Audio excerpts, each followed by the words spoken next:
My name is Sam Vaknin. I'm the author of Malignant Self-Love, Narcissism Revisited. Today we will talk about abuse.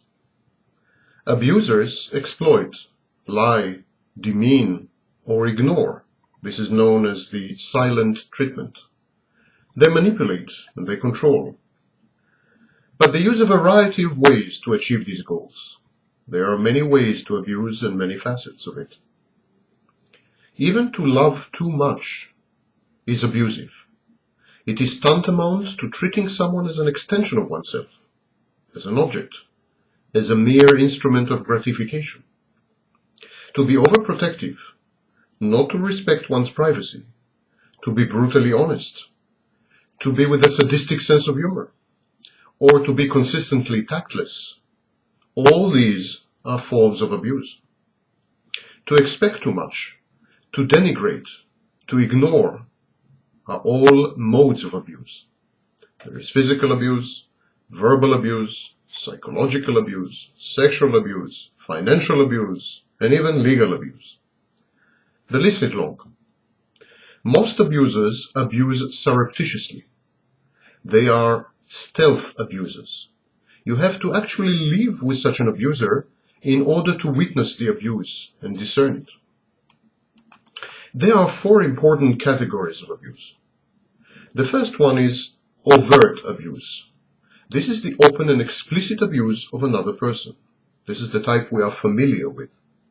Threatening, coercing, beating, lying, berating, demeaning, chastising, insulting, humiliating, exploiting, and ignoring, silent treatment, devaluing, unceremoniously discarding someone, verbal abuse, physical abuse, sexual abuse. They are all forms of overt abuse. But overt abuse is only the tip of the iceberg. There is a second type, which is control and abuse by proxy. If all else fails, the abuser recruits friends, colleagues, mates, family members, the authorities, institutions, neighbors, the media, teachers. In short, the abuser recruits third parties to do his bidding. He uses these to cajole, to coerce, to threaten, to stalk, to offer, to retreat, to tempt, to convince, to harass, to communicate, and otherwise to manipulate his target.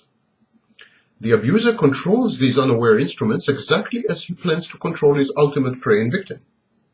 He employs the same mechanisms and devices with these intermediaries as he does with his ultimate targets. And he dumps his props unceremoniously when the job is done. Another form of control by proxy is to engineer situations in which abuse is inflicting upon another person. Such carefully crafted scenarios of embarrassment and humiliation provoke social sanctions, condemnation, opprobrium, or even physical punishment against the victim. Society or a social group thus become the instruments of the abuser against the unwitting victim or prey. So how do you cope with such abuse? By proxy. Well, often the abuser's proxies are unaware of their role. So expose him, inform them, demonstrate to them how they are being abused, misused, and plain used by the abuser. Trap your abuser. Treat him as he treats you. Involve other people. Bring it into the open. Nothing like sunshine to disinfect abusive behavior. The third category of abuse is what I call ambient abuse or gaslighting. It is the fostering, propagation, and enhancement of an atmosphere of fear, intimidation, instability, unpredictability, and irritation. There are no acts of traceable explicit abuse. There is no manipulative setting of control. Yet the irksome feeling remains a kind of disagreeable foreboding, a premonition, a bad omen.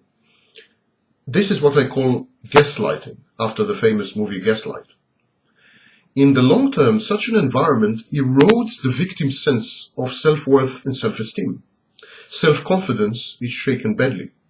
The victim begins to doubt himself or herself. Often the victim adopts a paranoid, or a schizoid, avoidant stance, and renders himself or herself exposed to even more criticism and judgment. The roles are reversed in ambient abuse. The victim is considered mentally deranged, labil, and unstable, while the abuser is universally regarded as the suffering soul. So, how do you avoid ambient abuse? Run. Get away from the situation. Gaslighting often develops to overt and then to violent abuse. You don't owe anyone an explanation. Simply get away. You owe yourself your life. Bail out. The fourth category is covert or controlling abuse. It is composed of a few tactics. The first tactic is unpredictability and uncertainty. In professional terms, intermittent reinforcement. Let me explain. The abuser deploying this tactic acts unpredictably, capriciously, inconsistently, and irrationally. This serves to render other people around him dependent upon the next twist and turn in his mood, the next inexplicable whim, upon his next outburst, denial, or even smile.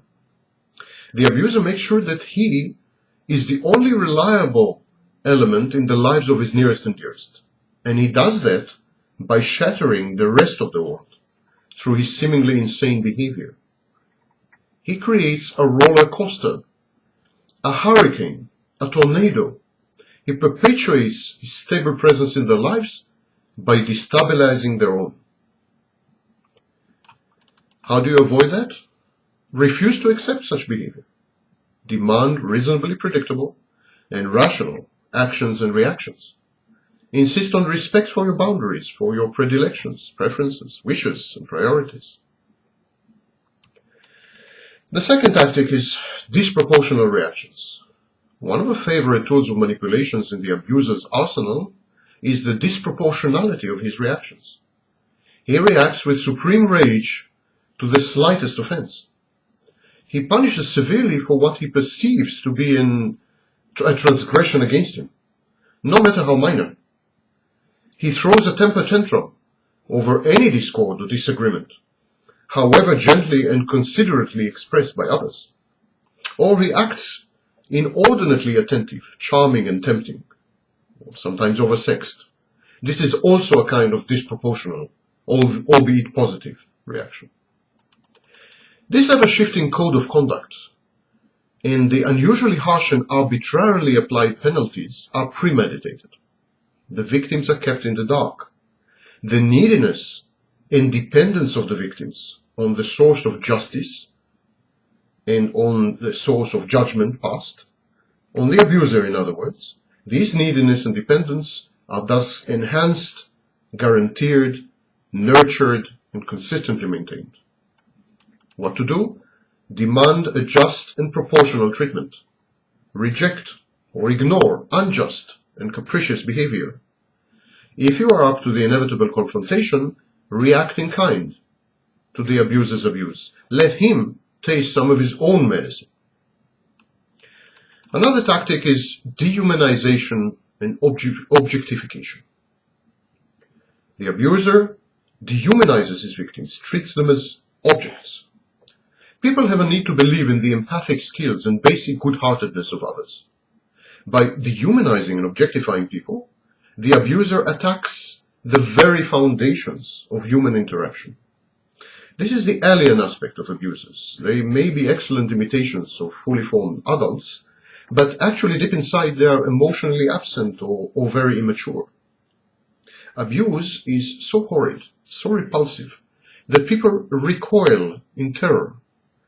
It is then, with their defenses absolutely down, that they are most susceptible and vulnerable to the abuser's control. Physical, psychological, verbal, and sexual abuse are all forms of dehumanization and objectification. How to cope with it?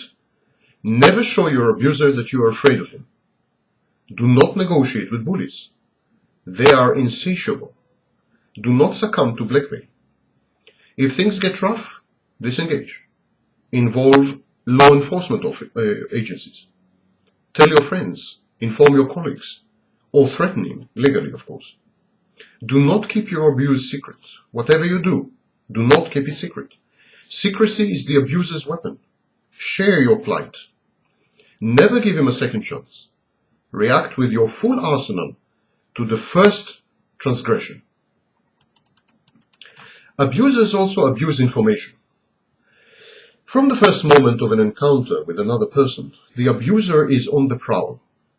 He collects information. The more he knows about his potential victim, the better able is the abuser to coerce, manipulate, charm, extort, or convert the victim to the cause. The abuser does not hesitate to misuse the information he gleaned, regardless of its intimate nature or the circumstances in which he obtained it.